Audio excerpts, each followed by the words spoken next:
తల్లిగారు చెప్పిన సాక్ష్యం బట్టి దేవుడు మహిమలు గారు అమ్మాయి సరే తల్లిగారి గురించి ఇంకా ప్రార్థన చేయండి. దేవుడు చక్కటి ఆరోగ్యమును తల్లిగారికి ఇచ్చినట్లుగా, అలాగే వారికి అల్లుడి గారి మనసు, వారికి అయ్యప్రాలు గారి మనసు, వారికి కుటుంబీకులందరి మనసు మార్చి మనం కూడా చర్చగలరా అన్న స్థాయికి ప్రభు తీసుకొచ్చినాయి కాక దానికి స్తోత్రం.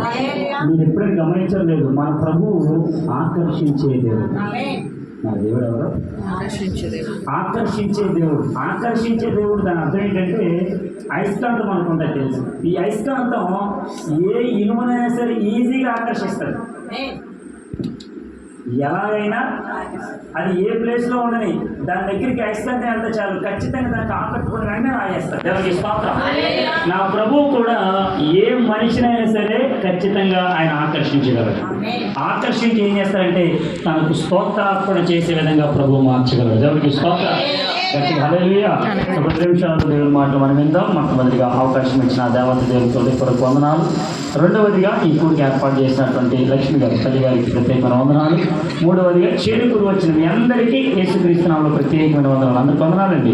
మంచిది సమయంలో వాక్య సందేశానికి వెళ్దాం. చదవండి కీర్తన భాగం నుంచి 25వ సంకీర్తన 16వ వచన భాగం. కీర్తన గ్రంథం 25వ సంకీర్తన 16వ వచన భాగం. The book of Psalms chapter number 25 verse 16.